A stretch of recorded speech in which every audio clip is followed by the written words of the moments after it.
Good morning, everyone. Welcome to the weekly show with Aditya, India's number one podcast, with India's number one host, Aditya, in association with Dusra.net, the number one website in sports, education, and entertainment.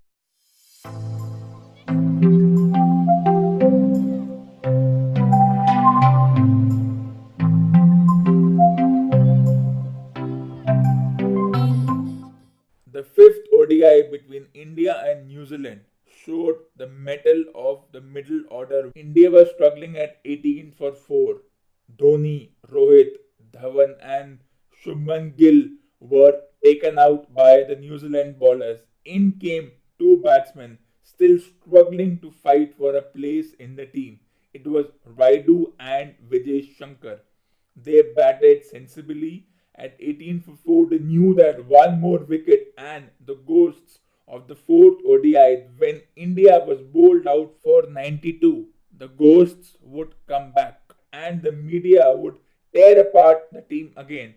So they batted cautiously, and then as the partnership grew and as the confidence of Vijay Shankar grew in the company of the senior batsman Raidu, both combined for a brilliant 98 run partnership and took the total to 116 for 5 when Shankar was unfortunately run out for 45. What do we derive from this? Now we have two fast bowling all rounders in the team ready to come when the team needs them. Shankar provided the anchor, and then Hardik Pandya, in the style of what Hardik Pandya does, made 45 of 22 balls with 5 sixes coming in the end and providing that late order surge India had been looking for. It was something which was unexpected. No one wanted Shankar to be in the team, but he was promoted ahead of Kedar Jadhav and Hardik Pandya. This was the first time he was batting, and then 18 for 4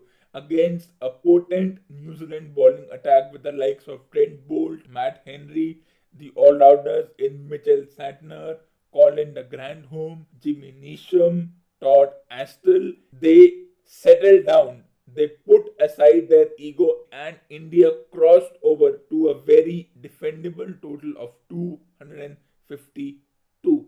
Then the bowling was, as always, what the bowling was.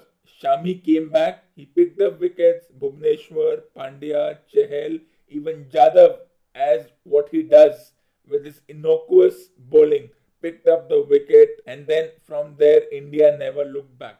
If we have to look at how the match started, I still think that Dhawan being in the team is a liability. A former England captain said for a current England player, when he is good, he is brilliant. But when he fails, he is absolutely ordinary. And that is what the words are for Shikhar Dhawan. There are so many opening opportunities that he has opened up with his performances in this tournament. Yes, he started well, hit a couple of 50s, but still, we need a better solution to Rohit Sharma's opening partner. We have Rahul, we have Rahane, and they should be given a chance. So that yes, one can prove that if Dhawan fails or if Dhawan is injured, we have an option. Will they risk Shubman Gill? Well, in the T20s, they can risk Shubman Gill to open with Rohit, drop Dhawan, give any excuse that he is injured. Well, at number 3, you're going to have Raidu. Pant comes back, so it means one of Jadhav or Dhoni might not find a place in the team, or even Shankar might be taken out of the team because we need to accommodate so many people. There is no Bumrah. Even though the T20 World Cup is still a year away, that is in November 2020 in Australia, these matches can be a good way to see who all fit in the T20 team. For me, Raina still warrants a place in the team. Even Yuvraj can be given an opportunity, at least in the T20 competition. Raina can come at number 3. If Jadhav is not considered for playing T20s, he can come at number 3. What he does for his T20 league team in the Indian T20 league. And then he can provide the fielding and the bowling efforts. And that will be something the selectors need to look at. Dropping Raina because he is not in form, absolutely rubbish and ridiculous. Unless he's injured, there has been no communication about his injury or what he is doing currently. He still should be part of the team, one day team. He should have been carried to the team. They could have got Raina at number 3 and opened with Shubman Gill. They could have given them a buffer and experience. Raina with over 230 matches is not a joke. He has played over 60 T20 matches. The West Indies performance against England, winning the Test series 2-0, shows that we can forget the teams of 70s, 80s and 90s. There are a lot of experts who say that it would be unfair if the likes of Kemar Roach, Shannon Gabriel, Alzarri Joseph and Holder are compared to the legendary Malcolm Marshall, Michael Holding and the likes. But let me tell you, this quartet is more potent and they are better than Holding, Garner, Marshall. Yes, those were great, but they lived in an era when there was hardly any TV, no social media.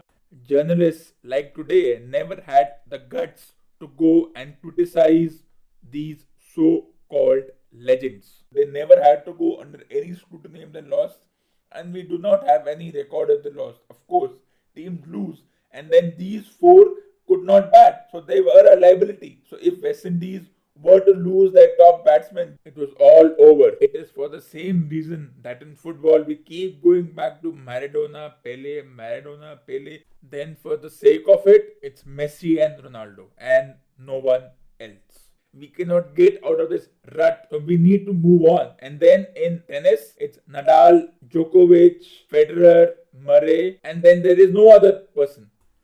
Australia, after a disappointing loss against India when they lost 2-1, beat Sri Lanka 2-0. Now, or one can say that yes, the Australians won, but the opposition was weak. Their bowling lineup was inexperienced. They had no chance of playing well. Australians found their mojo.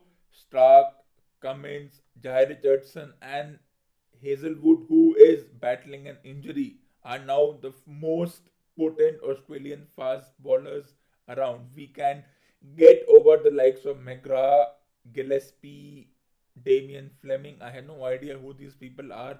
For me, Brett Lee is still a good bowler, but McGrath, Vaughan, Fleming, Gillespie were a bit of flukes. Stark, Cummins are now potent fast bowlers. After Michelle Johnson and Brett Lee, they have Patrick Cummins, who not only bowls at 150 kilometers per hour but can contribute with the bat, coming at number 8 as well, and is on to becoming a potent and forceful all-rounder.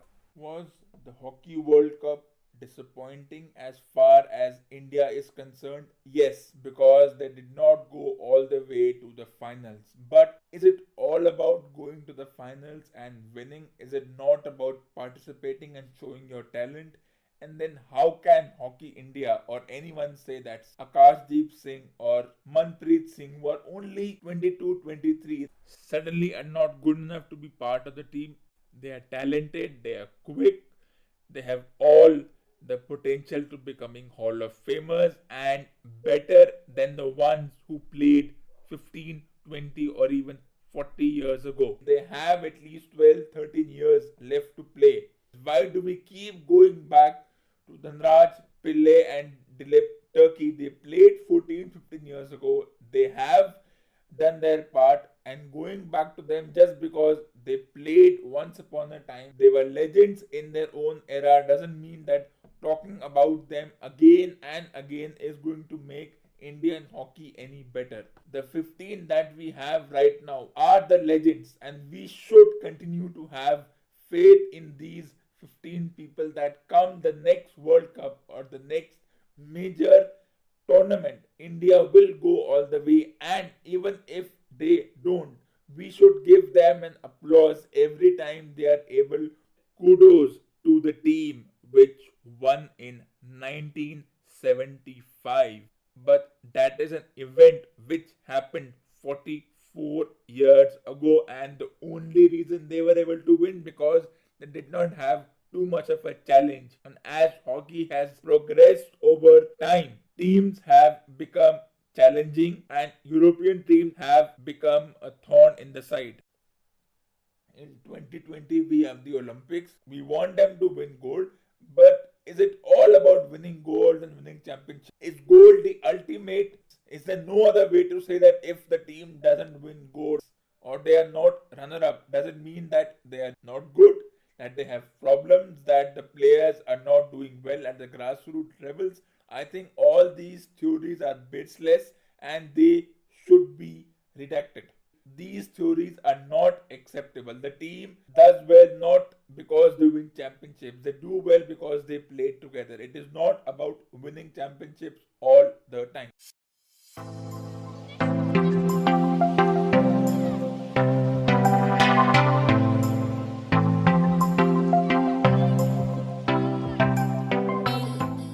Thank you for listening to this episode. Please like and subscribe to my Facebook page and YouTube channel and stay tuned for the next episode.